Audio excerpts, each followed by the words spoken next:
No more fresh soil for you.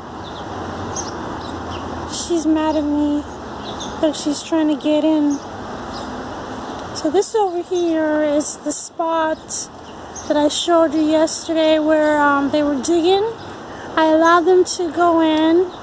I opened it up so that they could have nice fresh soil to scratch and to also help me turn in some of that fresh manure that I put in. It wasn't really fresh.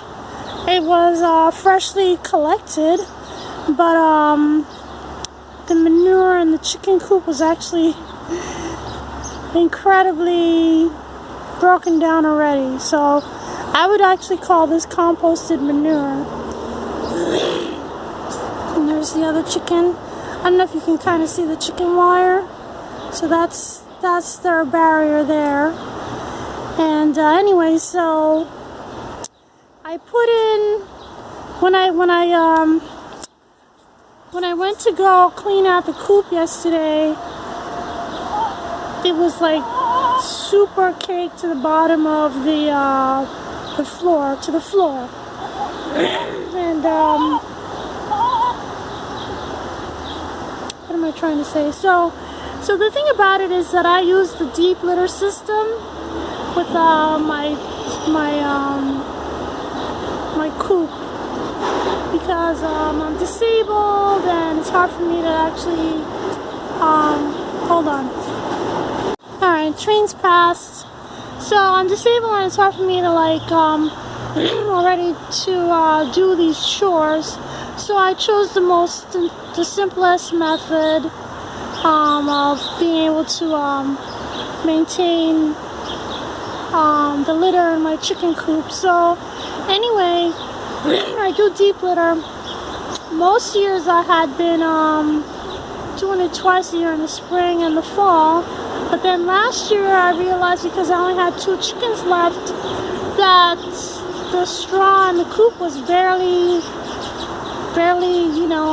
used up. It was just all dry and there was hardly any kind of poop in there or anything like that. Because in the summertime they spend most of their time outside of the coop. So anyway, so I left it. I said, let me just leave it. I'll leave it till next spring, and I did that this year. I cleaned it out. And so anyway, whatever was in there from a whole year ago was actually pretty well composted manure. So that's what I took out yesterday, and I put that on the ground here. So, and it actually wasn't very smelly at all. It almost didn't smell at all. It was kind of curious. It's more like soil than or compost than manure. Excuse me. So anyway, over here you can see that I planted up in my big green pot. This, I don't know if you've noticed. If you know what this is, like one of those landscaper bin things. It's got no bottom.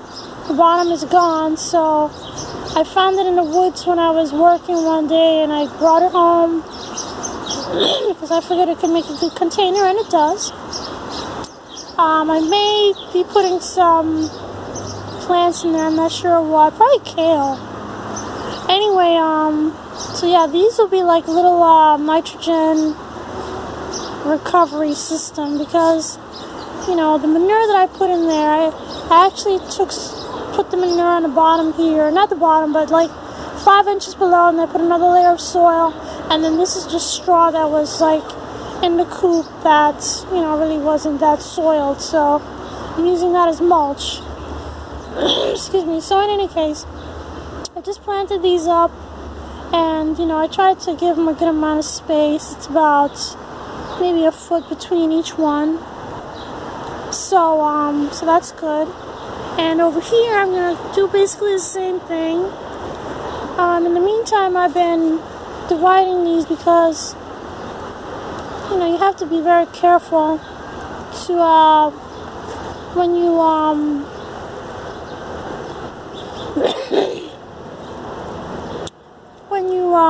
decide to do this kind of thing instead of direct seeding, which is really the best for corn, but for my purposes, this is what I like to do. So, I put like 3 of these in a cell, because that's, I don't have a lot of these things to go around. So I put about 3 seeds in each cell, 2 or 3. And so now I'm going to have to split them. Now I won't try and do this with one hand, because that would be folly. Anyway, this is what it looks like. You just kind of tease the roots apart carefully. And so then I'm going to take those and put them over there about a foot apart. So chickens are looking very, very sad. I know. Anyway, so I'm excited. I'm actually very excited to get this done, because I've been anticipating this for a long time, trying to get this spot done.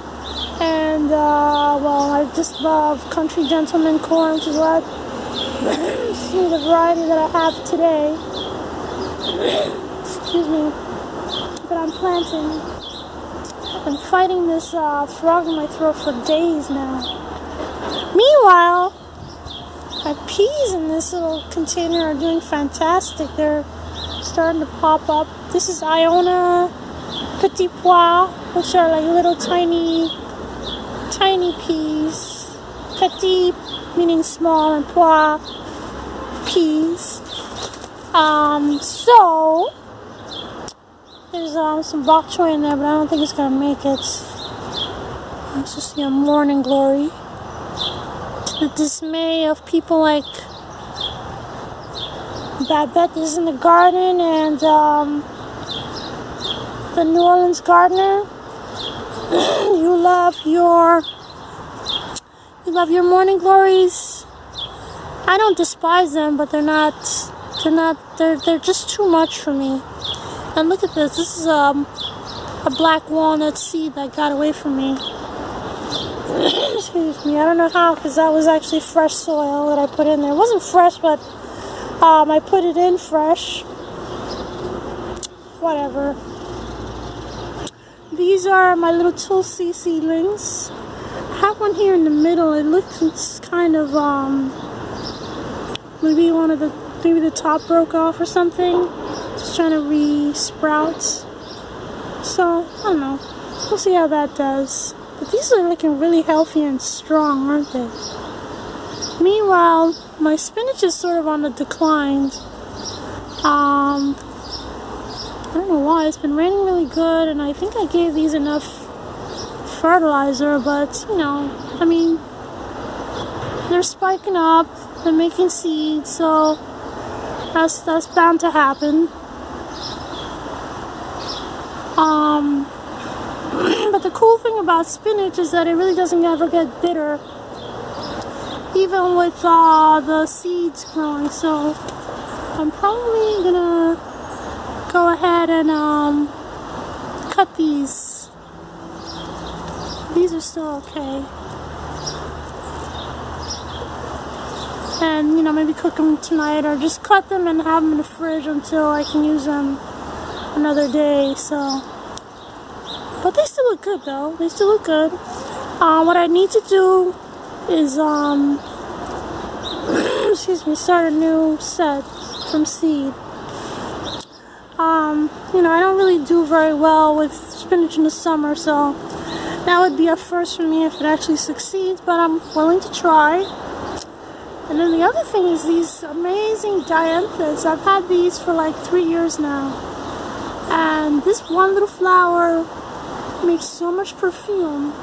I mean, there's still a few in there, but when it was just one, I was like, where's that smell coming from? And it was this one. This red one isn't that fragrant, but it is. But this white with the pink, super fragrant. Excuse me. And then I have these over here, which are really cool, looking out the window from up top, because they're not really that good to look at from below, but from up top, really nice. I mean, look at those beautiful patterns. Anyway, So I think I'm gonna get going. I have so much to do, and the rain is threatening, which is actually good because I just, was planting these corn seedlings. The fact that I had to disturb their roots and plant them in fairly fresh manure, which, like I said, it's not really that fresh, but it's still manure, still pretty high in nitrogen, it still could burn. So it's going to rain, and then it's going to wash all that ammonia and whatever down a little bit and subdue some of that strong heat, and it won't burn. So this is good. So it's perfect.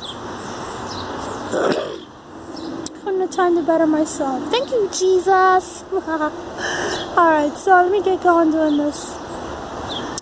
I'll show you when I'm done. Don't look so dismayed. She's mad at me. She's mad at me. I've deprived them of their little fun, their new fun. Anyway, so I had to put this fence up. This little chicken wire fence. It's really not a fence, just a barrier.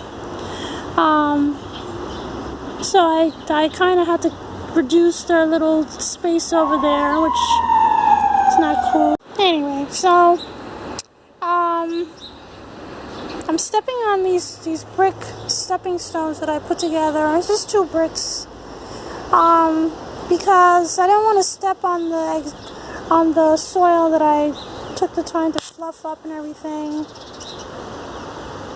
It's best to step on the stepping stones, and then you don't have to make a big ruts in the middle or whatever. You step in the growing areas and essentially squashing the roots. This way you're not really squashing roots. So yeah, I finished this. They're all planted up.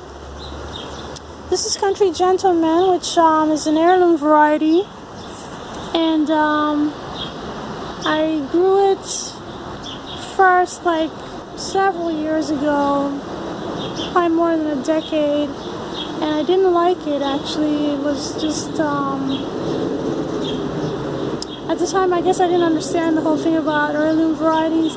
I did, but I didn't really take it seriously. So I ate the corn, and I think it was just not very sweet, starchy, perhaps a little fibrous, and I just thought, well, I'm not going to waste my time with heirloom corn anymore. It's not worth my time, whatever.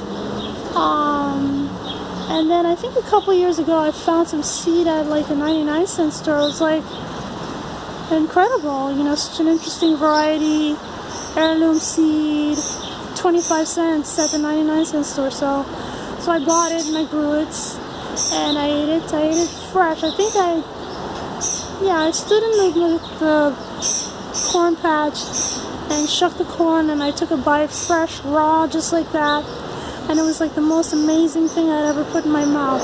Just super sweet, super fresh, amazingly crisp. It actually had like a little perfume, like that you would never, probably ever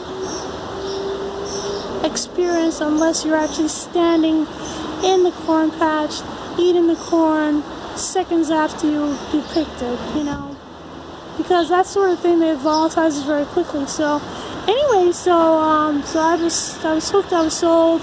From then on, I've been trying to grow Country Gentleman every year. I grew it last year, but I had a crop failure, so I got some new seeds, and I think these are going to do well. So yeah, so the thing about it is that you have to when you pick heirloom corn, such as Country Gentleman, you have to essentially, and this is really no joke, really take this seriously. You have to be in your house, you put the water to boil, the water starts boiling, and then you go outside to pick your corn. And when you pick your corn, you run into the house as quickly as you can. If you have to shuck that corn as you run up to the house, into the kitchen, then do that, because that'll be all the better. I mean, it's funny, but that produces the best results ever. You don't have to do that, but I would seriously recommend that you never try to wait like more than a day, you know, not even like hours. Like, you should maybe pick it and maybe wait no more than an hour to cook it, because the corn and the heirloom corn, the sugar converts to starch like almost immediately. As soon as you pick it, it starts to convert into starch and then loses its sweetness, and then it starts to get a little tough. It's amazing. So, and then of course you wasted your effort, you wasted your time planting the seeds, you know, giving it all that good fertilizer and weeding, all that good stuff. You wasted your time because you're not going to get the good results that you needed. So I would recommend that you do that you not mess around if you want to eat that good. I mean, and see, now the thing about it too is that you know, so you would say, well, why not just, you know, stick with the hybrids? Well, there's just something about those heirloom varieties. The hybrids are good, but they're just not that spectacular. You might have plenty sweet. It's going to be sweet, and it's going to taste like corn, but there's just something a little different, you know, with the heirlooms. You know, there's a little perfume. It's a little difference in the taste. You know, it's hard to explain. You have to do it for yourself to know what I'm talking about. So yeah, so that's basically what I wanted to say about that. I think I'm done here. The rain, like I said, is coming. It's threatening to rain, and I